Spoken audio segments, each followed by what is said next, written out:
лицензээр оюу толгоом нийт хөдрийн 30%, алтны алтны 42% шүү. Алтны 42%, зэсийн 24%, мөнгөний 29%, молибдины бүр 94% оршдог нэгсэнтэй маш том баялаг байгаа ийм хоёр лиценз 22 жил явж ирсэн байна. За тэгээд энэ 76 хуудас гэрээг ер нь манай хөрөнгө оруулалтын хийсэн 2009 онд хийсэн гэрээтэй бас харьцуулж үзсэн. Энэ бол 76 хуудас буюу манай 2009 онд байгуулсан хөрөнгө оруулалтын гэрээнээс илүү олон хуудастай 76 хуудас. Манай хөрөнгө оруулалтын гэрээ 54 хуудас байдаг. За энэ дээр бас нэг та бүхний анхаарал авчирмаар байгаа зүйл нь бол оюу толгой Ontario Resource энэ гэрээгээр бол ашгаа 20-80-аар хуваахаар одоо тогтоосон байгаа. 20-80-аар хуваахаар албан ёсоор одоо энэ гэрээн дээрээ суулгаж өгсөн. За энэ дээр байна. 20-80-аар ашгаа 20-80-аар хуваана. За энэ ашиг хувааж яхад Монголын тал огт байхгүй. Монголын талын эрх ашиг хаанч байхгүй болоод энэ нь өөрөө яг нэг хэлэхэд эмгэнэл واخгүй. Монголын хамгийн том стратегийн орд дээр хоёр гадаад компани ингээ ашгаа 20-80-аар хуваахтаа Монголын талын эрх ашиг хаанч хөндөгдөгөө орхигдсон байна. Орхигдсон тий. За хоёрдугаарт оюу толгой бид нар яагаад бидний авах одоо дивиденд буюу ногдол ашиг хоошлоод байдаг вэ гэхээр бид нар маш том зээл оюу толгоогоос маш өндөр хүүтэй авдаг тийм үү. За зээлийн хүүг аваад үзэх юм бол бид нэр доллараар ойролцоогоор 10 орчим хувийн хүүтэй зээл авдаг гэсэн үг юм. Софтвер дээр нэмэх нь 6.5. Гэтэл Ontario Resource бол энэ бол өөрөө одоо Монголын талтай харьцуулах юм бол яг ялгаагүй оюу толгоогоос зээл авдаг компани байна. Зээл аваад бүтээн байгуулалтанд яваад зээлийн эргэн төлжээж ашиг ав. Зээлийн хүн хидгэж зээлийн хүн prime дээр нэмхэн 2 буюу одоо нэгсэндээ одоо адилхан индикатор дээр нэмхэн 2%. Тэгэхээр Монголын талын зээлээс 4.5% хүүгээр бага хүүтэй зээл авч байгаа. Тэгэхээр Ontario Монгол уул нь бол оюу толгойтой хамтарж байгаа хоёр том партнер хоёулаа ялгаагүй зээл авч байгаа. Гэхдээ зээлийн хүүгийн зөрүү бол 4.5% буюу энийг тооцоож үзэх юм бол дахиад тэрбум доллараар яригдах зөрүү гарна гэсэн. За хоёрдугаарт бид нэр 34% оюу толгой дээр эзэмшиж байгаа боловч 34% ногдох зэсийн баяжмлаа өөрсдөө бид нар борлуулах эрх байхгүй. Энэ дээр бол Ontario өөрт оногдох зэсийн баяжмлаа бүтээгдэхүүнээ өөрөө аваад борлуулах бүрэн эрх нь энэ гэрээгээр олгогдсон байна. Тэгэхээр энэ бол Монголын гэрээтэй харьцуулах юм бол бас нэг том өөр залт гарчиж. За дээрэс нь Монгол улсын засгийн газар Монгол улс баялгаа ашигласан усны одоо төлбөр буюу ашигт малтамлын нөөц ашигласны төлбөр эсвэл бид нэр royalty гэж хэлдэг тийм. Монгол улсын засгийн газар бол орлогоос нь 5% royalty тогтворжуулж авсан байдаг. Энэ бол Монголд үйл ажиллагаа явуулж байгаа бүх уул уурхайн компани royalty буюу амнат төлдөг. Гэтэл энэ хийсэн гэрээгээр бол Ontario лиценз эзэмшигч оюу толгоогоос 2% royalty тооцож бас авахар гэрээнд туссан байна.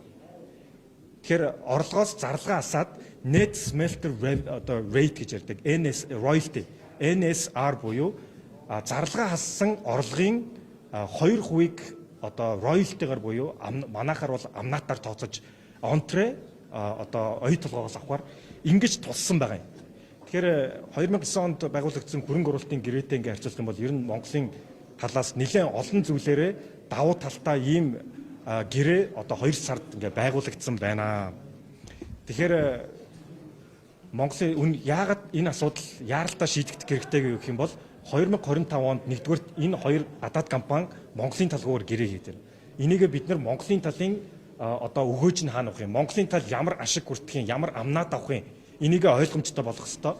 Хоёрдугаарт 2025 оноос эхлээд энэ хоёр лицензийн талбай руу олборлолт ороод эхэлнэ. Олборлолт гэдэг нь орлого ороод эхэлнэ гэсэн. Энэ Ontario-гийн талбай дээрээс бид нар орлого олоод эхлэхээр бид нар ямар амнаад яаж тооцох уу, ямар ашиг авах уу гэдэг нь одоо хүртэл ойлгомжгүй байна гэсэн үг юм. Тэгэхээр энийг бол эзлэх ёстой. Монгол Улсын засгийн газар оюу толгойтой яаралтай хилцээрт орж, улсын хурлд оруулж ирж энийг албажуулж батлуулах ёстой гэсэн байр суурийг дахин илэрхийлмээр байна. За баярлалаа. Асуулт байна.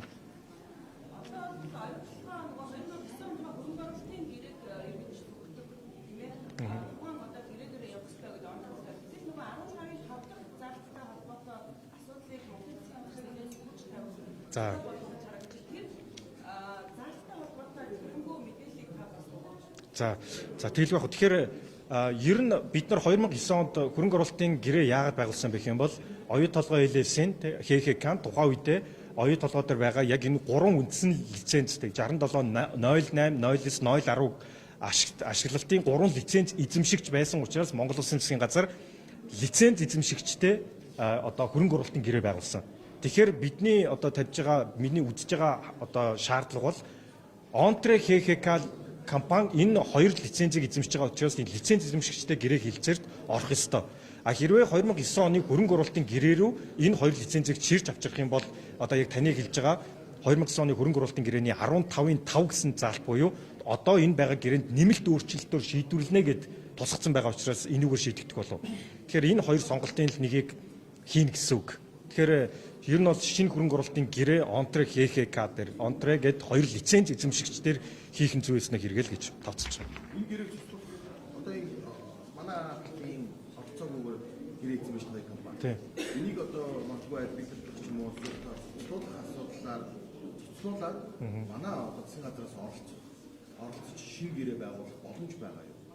За тэгэхээр энэ хоёр компани л одоо шийднэ гэсэн үг л дээ. Тэгэхээр оюут толгой Ontario Resource гэдэг компани энэ гэрээгээ тэгвэл дахин шинээр хийх ч юм уу тийм Монголын талын эрх ашигыг ямар нэгэн байдлаар хангах ёстой. Энэ бол зөвхөн оюут толгой тавьж байгаа шаардлага биш шүү дээ. Стратеги бид нар үндсэн хуулиар хэрэгжүүлэх ёстой. Ашигт математикийн тухай хуулийн 5-4-өөс 5-6-аг бүх компани стратегийн орд гэж хэрвээ тодорхойлогдсон бол хэрэгжүүлэх ёстой. Тэгэхээр энд яг ялгаагүй оюут толгой дээр тавьсан зарчмыг бид нэр Онтре ХХК гэдэг тусгай зөвшөөрөл эзэмшигчиж гэсэн адилхан тавина гэсэн. Тэгэхээр энэ гэрээн дээр Монголын эрх ашиг ямар нэгэн байдлаар тэр хуулийнхаа дагуу өнөөдөр хэрэгжиж байгаа хууль дүрмийнхаа дагуу орох ёстой л гэж үзэж байгаа. Одоо засгийн газар энэ асуудлыг шийдэх ёстой, улсын хурд шийдэх ёстой гэдэг янз янзын байр суурь байгаа. Энэ дээр таны хувьд ямар байр суурь байгаа вэ? Нэг хоёр болохоор аж үйлдвэрчдийн байнгын орон дээр яг Онтре компанитай холбоотойгоор хянан шалгах ажлын хэсэг гаргая гэдэг санал гарсан юм байна л дээ.